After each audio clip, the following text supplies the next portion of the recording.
আসসালামু আলাইকুম সবাই কেমন আছেন? আশা করছি অনেক ভালো। আজকে অনেক দিন পর দেশি স্টাইলে কিছু রান্না করে খেলাম। ঝাল ঝাল ভাজা ভাজা বট ভাজি দিয়ে আজকে পেট ভরে ভাত খাবো। মাশাআল্লাহ তাবারাকাল্লাহ। অনেক দিন পর আজকে বট ভাজা করলাম। অনেক দিন হয়ে গেছে করা হয় না। তো আলহামদুলিল্লাহ অবশেষে করব করে ফেললাম। তো সম্পূর্ণ ভিডিওটার সাথেই থাকুন। এই যে আমার বটটা একদম রেডি হয়ে গেছে। একটু আলু দিছি কারণ কয়েকদিন খাওয়া যাবে। কথায় আছে নাই মারছে কানামাই ভালো। আল্লাহ, আমার কাছে তাই যে একটু আলু দিছি মানে কয়েকদিন খাওয়া যাবে আর কি। আলহামদুলিল্লাহ। তো একটু বেড়ে নিলাম কয়টা খাবো। তো খেতে চলে আসলাম। আজকে ভাবতেছি আপনাদের সাথে একটু খাওয়া দাওয়া শেয়ার করি। আলহামদুলিল্লাহ।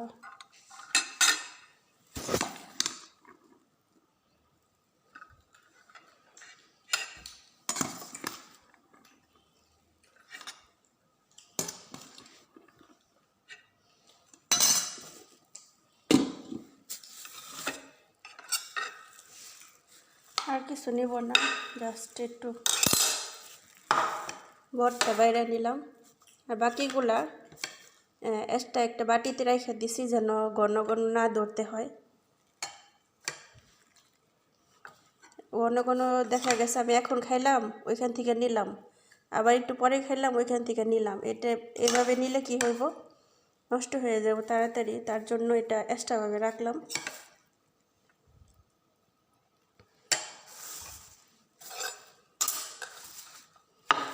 এই যে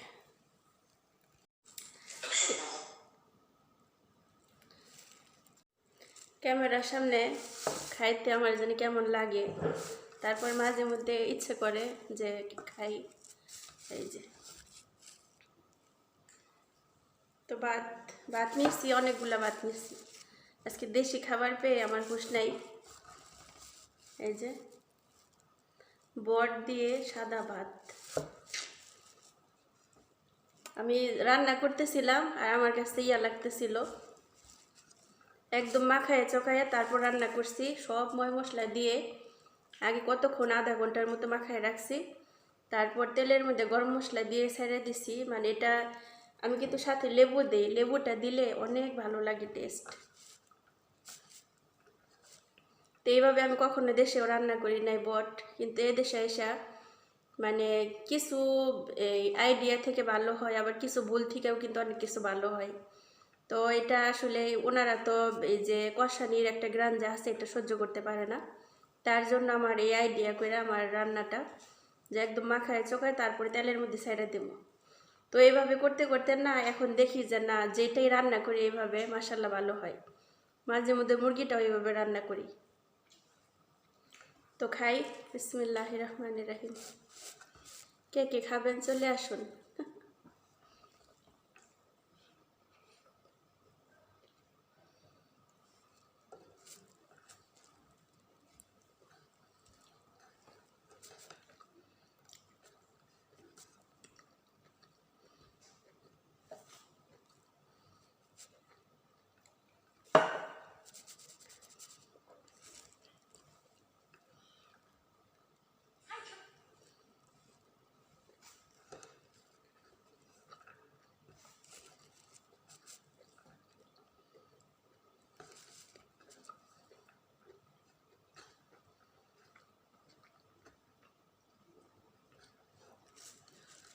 এখন সময় 7:30, বাংলায় কি বলে 6টা বাজে।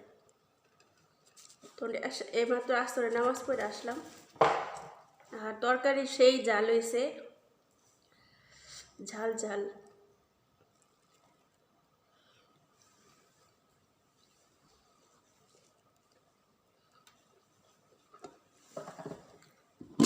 আমি কিন্তু ইচ্ছাকৃতভাবে ঝালটা দিচ্ছি বেশি করে। না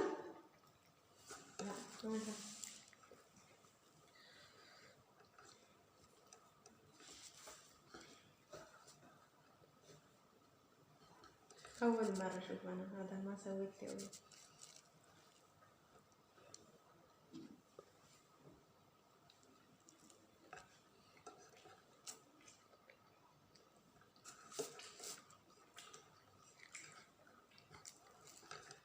অনেক ভালো লাগতেছে,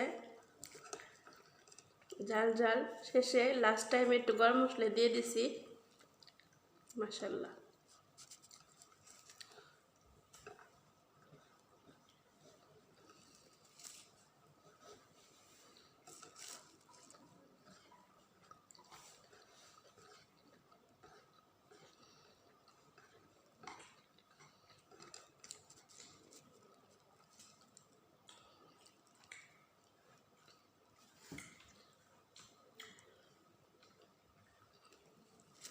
পরে আবার শেয়ার করবো।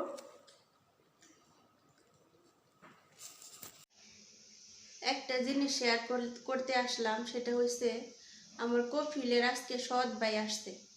সৎ ভাইয়ের জন্য কত আয়োজন করতেছে, মানে সন্ধ্যার পরে আসছে, তার জন্য কেক অর্ডার করলো, তারপর হয়েছে তার জন্য ম্যাঙ্গো জুস অর্ডার করলো বাহির থেকে একদম ফ্রেশটা।